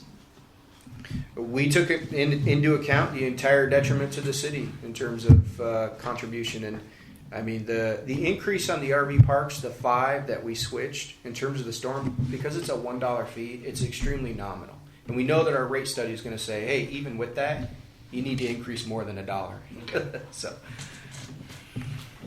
Okay, so another one of those lovely motions needed. I move that we adopt resolution 26-1224 as presented. Okay, and a second? Second. All in favor? Aye. All opposed? Okay. So now we all know. $78. Okay, sorry. Ordinance number 26-722, Pacific Core Franchise Agreement. Read by title only, second reading. Cindy Sardi. Thank you, Mayor. Ordinance number Oh, 20. wait, oops, I messed up. I just have one question, may Yeah, sorry, just a moment, I apologize. I? No, you're fine. I was just going to say. So, we're going to do a raise on that. So I'm Emily, I live on T Street. Have a Give her address. 671 Northwest T Street, and I own Safari Village Real Estate. So here on Main Street. So my question is, so we're going to raise that again for our seniors that got their discount. Do they need to come in and reapply? Is that discount going to remain the same? Because you're going to be taking, is it $3 more a month? So, and we were talking about people who $3 is a big deal. Oh, I know. So Yeah. I just need to know the answer so I can Let counsel them my know. tenants. Mayor, if I may? Please. Thank you, Emily. Good to see you again. So it would depend on if they paid the year. If they paid for the year, then that's locked in. If not, or if they're on the senior low-income discount, I have a few that are. That's then it would be the 25% price break calculated on the new rate.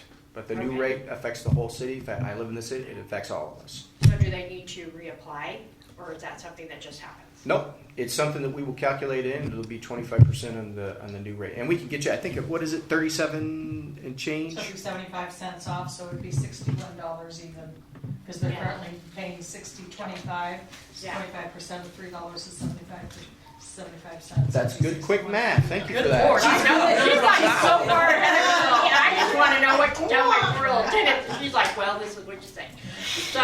So that was my only question, and then, so the sewer did increase, we have incoming funds from, the Red Barn, is any of that gonna help with Sewer did not this? increase I thought you said we were going up $2. On on transportation. transportation. Well, And- it's all on the same It's called the utility bill. It's not the utility bill. sewer. Sorry, Yes. sorry, Not you the are sewer. so correct. Yeah. I am so wrong. Yeah. So I'm just wondering if some of those funds were thought of too that are coming in. Because I know that was a big deal and it's a big push for Winston. So I'm just wondering if that's thought of too. Yeah, so one of the, Mayor, if I may, one of the things that we looked at is in what manner do we need to move forward with the sewer fee? As you'll notice from the agenda tonight, we are not recommending an adjustment on that. Now, as it relates to the dispensary tax, we work closely with our city attorney. There's a very restricted amount of areas that can go as a revenue. The sewer fee is what's called an enterprise fund. That means it's one of the only fees in the city that's required to balance itself against user fees, right? So people paying user fees, and it's supposed to balance itself with that. So it has some fairly high restrictions, even with revenues. So right now, as it stands, the 3% tax will go into the general fund currently.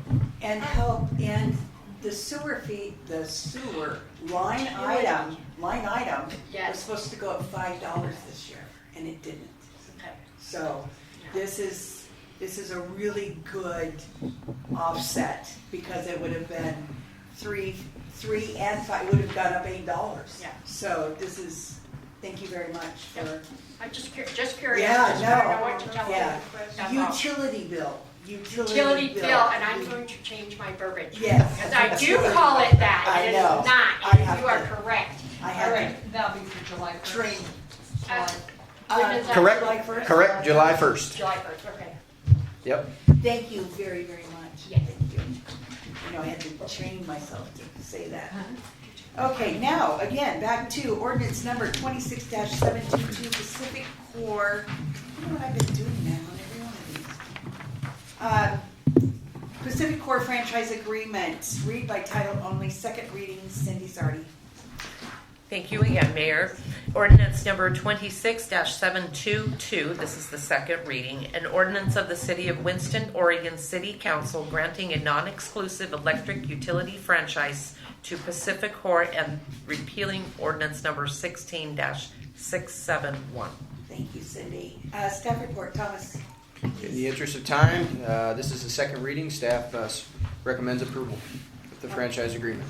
Okay, and I apologize to all of my audience because I have not read this part for any of it.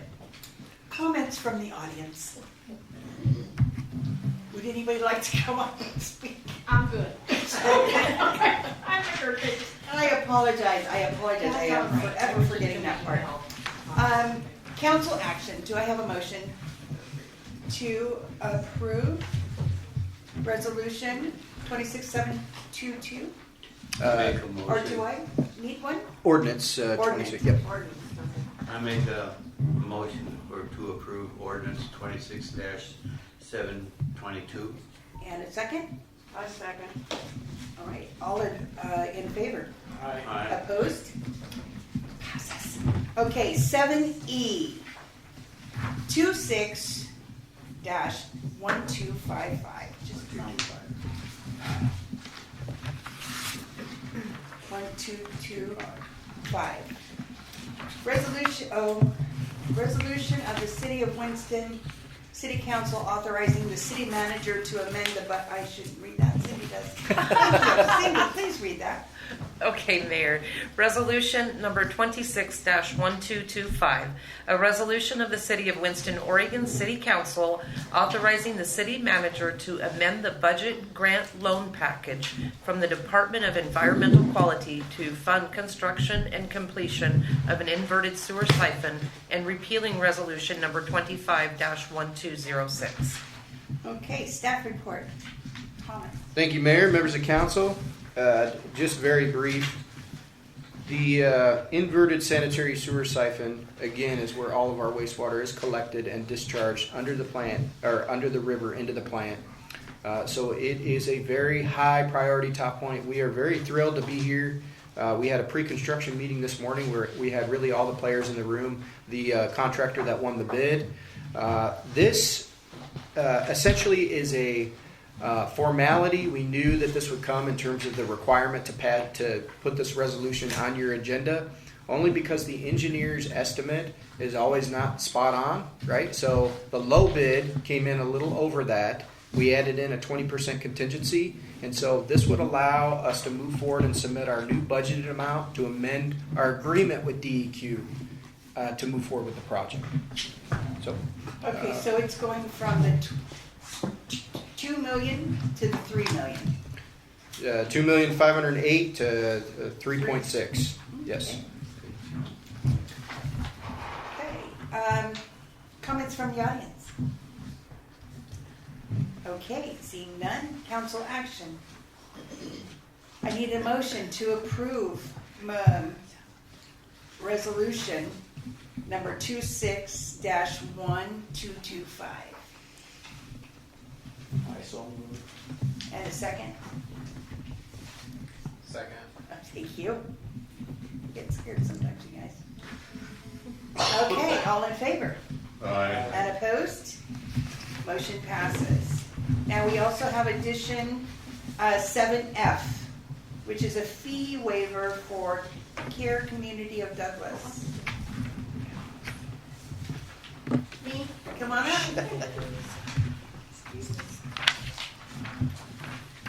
Thank you for adding me to the agenda tonight. My name is Cinda Tyler. I live on Winston, in Winston on Cary Street. I'm a Sheba volunteer. Oh, 321 Cary Street. I'm a Sheba volunteer. Sheba stands for Senior Health Insurance Benefit Assistance. We have not been present in Douglas County in person since COVID, actually. And Community Volunteer Network in Medford picked up the contract to provide Sheba services in Douglas, Jackson, and Josephine County. Since we're just reestablishing ourselves here, they don't have a large budget. We're a nonprofit. And so I'm looking for office space to counsel with clients. I do a lot of it on the phone, but what we do is we counsel people that have Medicare issues. If you're new to Medicare and don't know what to do, if you have a bill you don't understand, if you're having trouble getting your dentures, just anything to do. If you have Medicare, we'll help you if we can. So I should have brought my cards. So we're looking for office space because I counsel probably 15 to 20 people a week.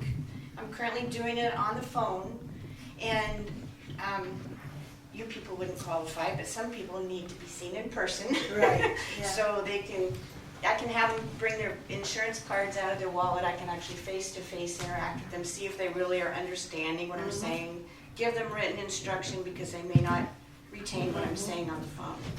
So we're interested in your Woolley office space at the community center.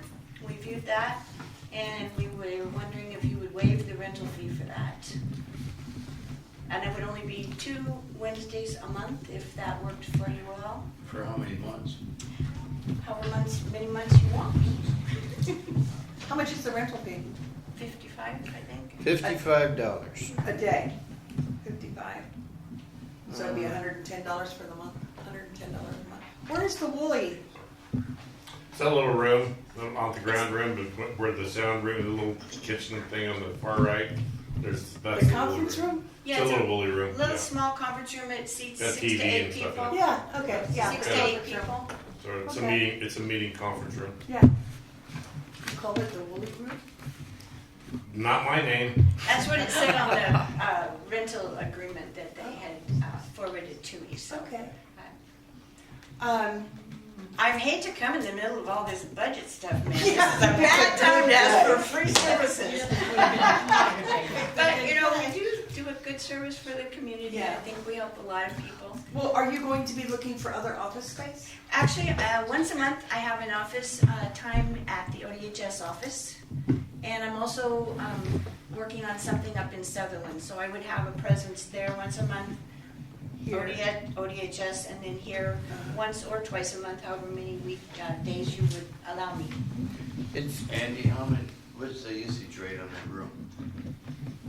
It's not a high usage rate, but it's the other fact of, and once again, my job is to talk, and that's what I'm I going know, to do. I'm sorry you're here tonight. So the other fact of it is, and you're aware of it, and you open things up, we have rentals, grammar, and it affects things. That being said, we have another room that may work out to actually open up and actually maybe rent one to you, like by the month, and actually have something set up where you can actually have an actual office. Because we need the income at the building, and just throwing it out there. Yeah. And what room would that be? That would be the old director's office that is vacated now, since we do not have a director there. And it is currently used for our equipment and repair, but we can easily transition, if council so directs, we can transition that room and make it into a potential rental option. Are you talking about the room by the senior center? Yeah, as you come into the foyer, or the main entry, Right to the right. on the right. It's right in front of you when you walk in. Yep. All the glass windows. You don't really see it so much because we put barricades up so you can't see inside of it. So, They're talking about the room right. On the right, just before you go into Yeah. the big grand room, right? yep. Yeah. Do we have anything here within the city hall? Here at City Hall, potential AARP just concluded their efforts, so they were tax season is done, so we can certainly look at that. There's also a question, Cinda, if there was a rental request that kind of overlapped during the time that you'd like to occupy the room, the Woolley room, there was a suggestion that you made to Deb. Would you care to share that with the council? Yeah, if there was a conflict, if the grand room was rented and they needed that little Woolly conference room, I could always reschedule my clients. I'm very flexible. I just would really appreciate the space whenever I could have it. So you could have it? Yeah. We can certainly look for an opportunity here as well, and we don't have a fee structure set up down here, so there would be nothing to request to waive. That would be fine with me. I didn't know of other options to look at, really, so. We have this VIC side that has really kind of opened up a lot of opportunity for the city in order to assist folks and as to not necessarily cause a detriment to any kind of rental income down there. Not that you would. Yeah. No, I understand. We could certainly Well, we're going to discuss waive it that. anyway, so it's not going to make any rent. So, would you be open to doing that? At the annex here, I haven't seen it as long as I had Wi-Fi and plug-in. It's a big room that has both of those. I have over my here. traveling office with me that I That's bring. fine. So It has tables and chairs. yeah, be great. And it'll hold more than 6 or 8 people. I really only need room for about 2 or 3 people. I don't usually have time, yeah. I usually don't have a big group. It's usually 1 Yeah. or 2, once in a while 3, but I don't need a very big space. Any comments from the audience? Okay. I should have brought my cards. I know, you should have. I wasn't Mayor, thinking. Yes, please. if I may, if you'd like to table it, and City Hall can have a discussion with her and see if there's something conducive here. That sounds You good. don't necessarily have to Very make a good. decision this evening. Great, and bring your cards. I will do that. All right, we'll go ahead and table this. Okay. Thank you. for your time. Thank you, and thank you for bringing your services back. Yes, I'm happy to do it. Okay, non-agenda items from the council. Upcoming agenda items? Good of order. Copies of your checks and claims in excess of 500 are in your packets. Announcements. Oh, this is our favorite. First budget committee meeting. Are we full? We have a full budget committee? You need one. We need one. We need participation. I know somebody out here that's good at Working. math. Yeah. Did you? Yeah, no kidding. I'm working. Are you busy? Oh, okay. Mr. Johnson's working on it. And if you'd like to, you'd see Mr. Johnson. Will be May 4th at 6 o'clock at City Hall. City Council meeting will be also May 4th at 7 o'clock at City Hall. So that first budget meeting will be very short. Second budget committee meeting will be May 11th at 4 p.m. at the Community Center. Hopefully we'll have it done in a day. Hopefully. Executive session. Yes, Your Honor, pursuant to ORS 192.66002H, to consult with counsel concerning the legal rights and duties of a public body with regard to current litigation or litigation likely to be filed. So Andy Howell, superintendent, will remain, the chief of police. Also, Bobby Carpenter, our school resource officer. And I believe we have a Winston Area Community Partnership official in the room, Jack Collins. We're also recommending he remain. Right. Okay, everybody, thank you very, very much. Break for executive session, 8:50. We will ask,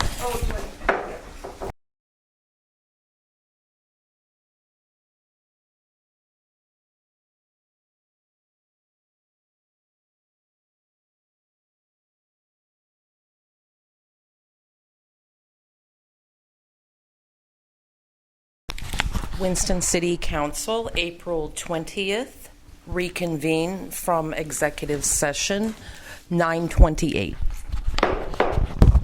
We're in session, and we have resolution number 26-1222 in front of us. I need a motion. Read by title. Oh, read by title. Thank you. Thank you. Resolution number 26-1222, a resolution of the City of Winston, Oregon City Council authorizing the city manager to enter into an agreement with Winston Area Community Partnership to lease area within the community center for the perpetual operation of the Teen Center program and repealing resolution number 24-1117.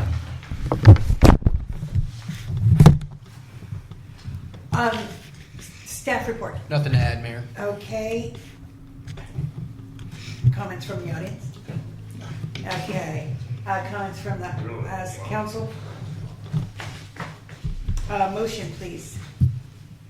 I'm gonna make a motion that we adopt ordinance number 26722. Wrong one. Wrong one. Oh, what did I do there? This one. Oh, my goodness, I forgot to turn my page. Okay, I make a motion that we adapt resolution number 26122. And a second? I'm gonna second it. Okay, all in favor? Aye. Opposed? Motion passes. Alan, did you So vote? this goes Yes, he did. permanently Pardon? to find a resolution that you can agree on. We give you 90 days to work with something. It's really funny that, like you went, Alan, and you thought that boy was really, really nice. And I didn't interact with him, I just saw him. I know, but still, the fact that you didn't know anything and that the police do, where if we work together, then we'll have safe for everybody, because he can't know who it is. He didn't know. He can still manage it. No, but what I can do is tell you that boy, when he's in my room under my supervision, is well behaved. Yeah. When he leaves the room, I have no control over him. And that would be the case every time, Every- whether it's a teen center or Well, not. of course, but you still have a police officer there that knows. But if there was no teen center, where would he be? Well, and it's, like you said, it's the ones that are bad that we're having a problem with, not the good ones. Okay. You haven't voted on it yet, Yes, we did. did we? Yep, we're adjourned. Adjourned. Adjourned. Meeting adjourned, 9:31. Yes.